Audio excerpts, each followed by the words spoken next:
معزز سامعین گرامی قدر، ایک بات میں آج آپ کے سامنے اور بھی رکھنا چاہتا ہوں جو متعدد مرتبہ آپ کے سامنے رکھ بھی چکا ہوں۔ ہمارے معاشرے کے اندر، ہمارے ملک کے اندر اس ٹائم عجیب افراتفری کی کیفیت ہے۔ بیماری کا کیا حل ہے؟ بیماری کا حل ہے جی مسجدیں بند کر دو۔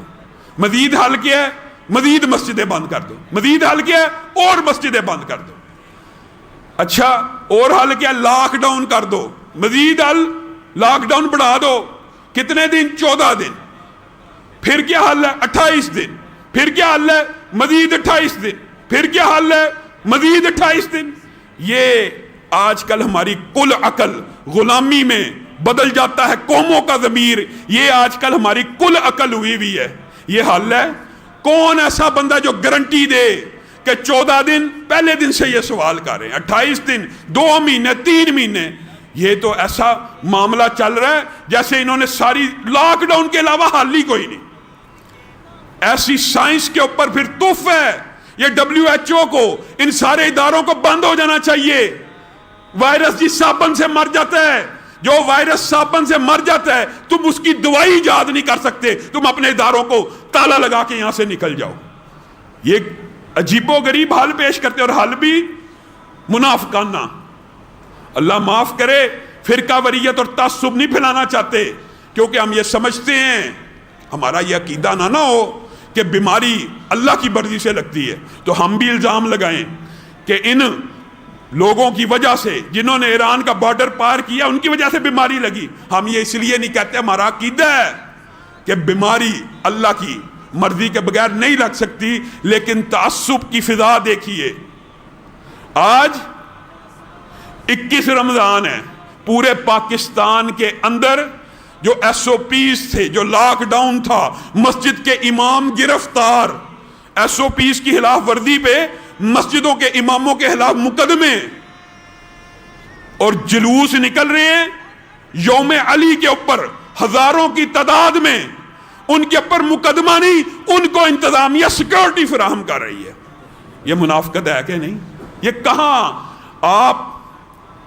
آپ نے کل اور ڈاکٹرز بھی، میں یہ بات کہنا چاہتا ہوں، میرے بہت سے بھائی ڈاکٹر بیٹھے میں، ان کو تان و تشنیع نہیں، کچھ ڈاکٹر مسیحا ہیں جو فرنٹ لائن سولجرز کا کردار ادا کر رہے ہیں، لیکن چند بدبخت ایسے بھی ہیں، اور بعد نے میرے ساتھ ایک ٹی وی پروگرام کے اندر بیٹھ کے کہہ دیا، علامہ صاحب پاکستان میں بھوک سے کوئی نہیں مر سکتا۔ انہوں نے نہ غربت دیکھی نہ غریب دیکھے، لوگ خودکشیاں کرنا شروع ہو گئے ہیں، لوگ اس خوف سے مرنا شروع ہو گئے ہیں، اس خوف سے۔ کل ایک نوجوان نے زندگی کی بازی ہار دی کہ اگر مجھے کرونا ہو گیا تو میرا جنازہ کیسے ہوگا؟ اس خوف سے، اس دہشت سے لوگ میرے قریب نہیں آئیں گے۔ اور ڈاکٹر، اللہ کو گواہ بنا کے کہتا ہوں، سینئر ڈاکٹر بیٹھ کے آف لائن کیمرے میں مجھے کہہ رہے ہیں، جو بات ہم اٹھاتے تھے نا کہ زندہ انسان کو ٹریٹ کیا جائے، زندہ انسان کا علاج بھی ہوگا، جیسے ہی میت میں منتقل ہوا نہ غسل ہوگا، نہ علاج ہوگا، نہ کفن ہوگا، تابوت میں ڈال کر کپڑے میں لپیٹ کے اس کو کوڑا کرکٹ کی مانند دفن کر دیا جائے۔ ڈاکٹر نے آف لائن کیمرے میں مجھے کہا، اللہ کی قسم یہ صرف WHO کی اور ان پروٹوکولز کی وجہ سے ہو رہا ہے، ورنہ مردہ نہلانے میں کوئی مسئلہ ہی نہیں ہے۔ بتائیے یہ ظالم نہیں ہے پھر ڈاکٹر؟ زندہ انسان سے وائرس پھیلنے کا خطرہ زیادہ ہے مردہ سے۔ اگر کوئی ایماندار ہوتا نا، اب پھر بندہ کس سے شکوا کرے؟ کسی کو عقل ہوتی تو لانگ ڈسٹنس شاور بنائے جاتے، بنانا مشکل ہے ہر شہر میں، فاصلے سے میت کو غسل دے دیا جائے کچھ فاصلے سے۔ اگر آپ اوپر سے نہیں دینا چاہتے، ہمارے نوجوان تو میں قرآن و سنہ موومنٹ کے نوجوانوں کو خراج تحسین پیش کرتا ہوں، بیچارے بھاگ رہے ہیں، دوڑ رہے ہیں، رات کے 2 بجے فون آ جاتا ہے، 3 بجے فون آ جاتا ہے، خدا کے واسطے ہماری میت کو نہلا دیں۔ جا کے نہلاتے ہیں، جا کے جنازے پڑھتے ہیں، لیکن ہمارے ملک کے اندر جنازے اور میتوں کو دفنانا مشکل کر دیا گیا۔ کس کی غلامی میں؟ ایک WHO کے پروٹوکولز کے لیے آپ نے اپنے شاعر الدا جنازوں کے کم از کم اسی کے اوپر غور کر لیجئے، وہ آپ سے کتنے کو مخلص ہیں۔ آپ بھی ان کی اندھی تقلید کر رہے ہیں، وہ ڈاکٹر جو اس جرم میں شریک ہیں، شریک ہے کئی ڈاکٹر کیا کرتے ہیں، ہارٹ اٹیک کے مریض کو بھی کرونے میں ڈال دیا، نمونیا کا مریض بھی کرونے میں، فلاں مریض بھی کرونے میں۔ کیا ڈاکٹر ملوث نہیں ہے؟ ظالم ہے وہ ڈاکٹر جو جھوٹ بول کے کسی اور بیماری کی وجہ سے۔ اللہ کا فضل ہے، رحمت ہے۔ میں تو پھر بھی یہی کہتا ہوں، بڑی کوشش کی ہے انہوں نے کہ پاکستانی مر جائیں، ابھی بھی 1000 سے اوپر نہیں جناب۔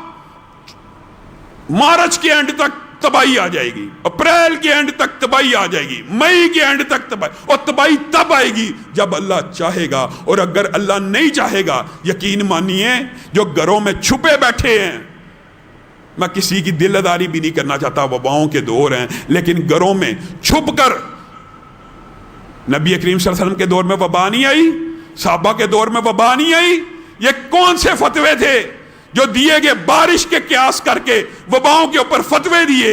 یہ لوگ بھی، ان کو بھی اپنے فتووں سے رجوع کرنا چاہیے۔ میں ان کی دل آزاری نہیں کرنا چاہتا، لیکن رسول اللہ کے دور میں وبا آئی، عمر کے دور میں آئی، خلافتوں میں آئی، بتائیے رسول اللہ نے کس وبا میں مسجدوں کو تالا لگایا؟ حضرت عمر نے کس وبا میں مسجد کو تالا لگایا؟ خلفاء نے کس وبا میں مسجدوں کو تالا لگایا؟ آج 2 مہینے اور حل بھی صرف لاک ڈاؤن بڑھائی جاؤ، یہ حل ہے؟ یہ ان کے لیے حل ہے جن کی تنہائیں آ رہی ہیں، جن کی لگی بندی آمدنی۔ اب تو میں یہ بھی نہیں کہتا کہ صرف غریب بندہ پریشان ہے، اللہ کی قسم غریب نہیں، سفید پوش طبقے کے لوگ روتے ہوئے فون کر رہے ہیں، علامہ صاحب اب تو سیونگ کتنی ہوتی ہے سفید پوش طبقے کی؟ مزدور کی تو ایک دن کی بھی نہیں ہوتی، اس کی تو ایک دیہڑی نہ لگے وہ اگلے دن چل نہیں سکتا، لیکن سفید پوش طبقے نے بھی کیا جوڑا ہوتا ہے؟ 1 مہینے کا، 2 مہینے ہو گئے، 3 مہینے ہو گئے آپ کو۔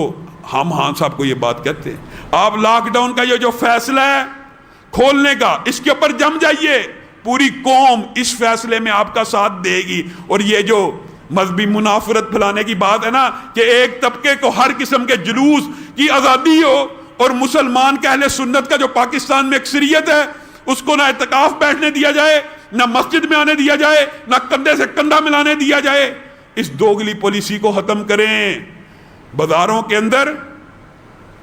اور یہ بھی میں بات بتا دوں، SOPs کا کریں، احتیاط کریں، لیکن یہ حل نہیں ہے۔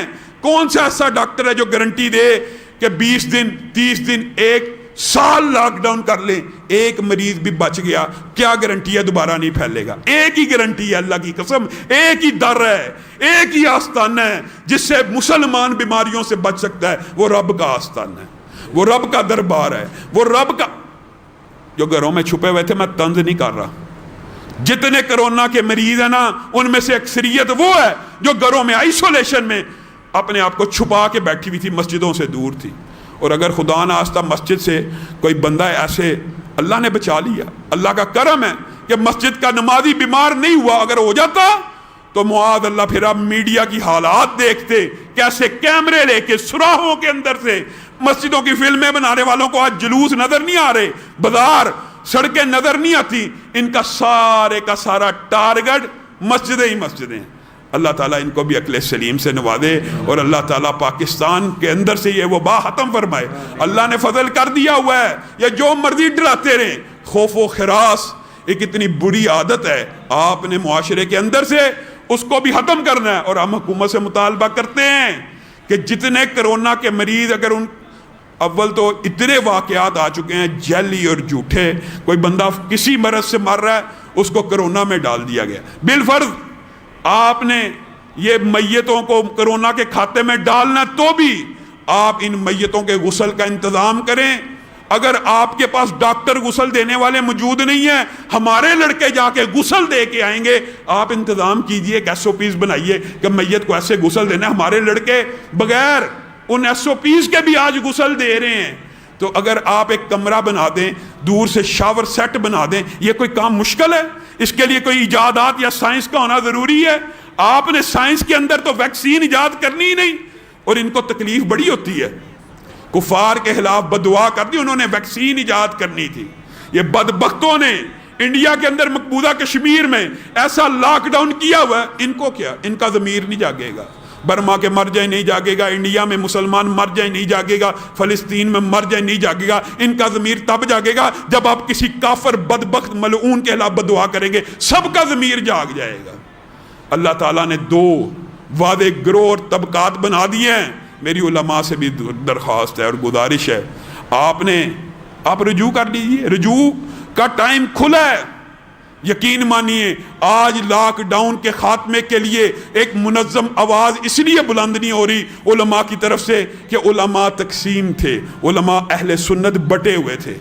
انہوں نے جس بھی مسلک سے تعلق ہے بغیر تعصب کے وہ ایک ہیں، وہ شیعہ ایک تھے، ان کے جلوس ہوئے ہیں، ان کی عبادتیں ہوئی ہیں. انہوں نے آج پورے پاکستان میں جلوس نکالنے ہیں، نہ کسی میڈیا کو نظر آنے ہیں، نہ کسی انتظامیہ کو، نہ کسی حکمرانوں کو.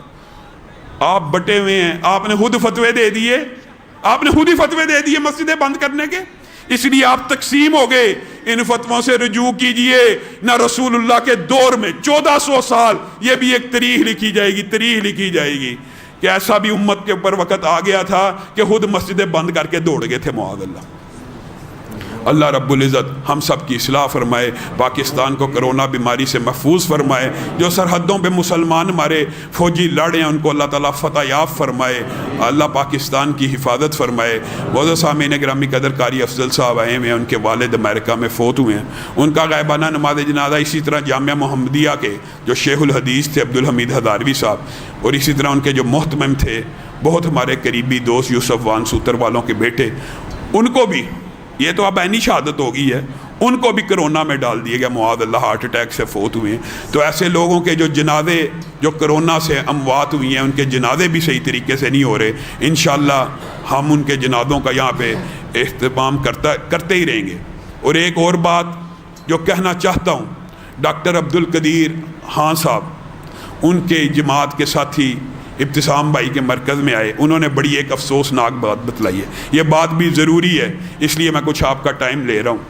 عبدالقدیر خان صاحب محسن پاکستان ہیں، انہوں نے پاکستان کو ایٹم بم دیا. جنہوں نے پاکستان کے ساتھ ایک احسان کیا ان کو نظر بند کر دیا گیا. اگر آپ اپنے محسنین کو نظر بند کریں گے، بتائیے پھر کون سا سائنسدان ہے جو ویکسین ایجاد کرنے کی کوشش کرے گا؟ کوئی نہیں کرے گا. آپ اپنے ہی محسنین کو جیلوں میں ڈالتے ہیں، نظر بند کرتے ہیں. جیل میں تو نہیں ڈالا، ان کو نظر بند کیا گیا ہے.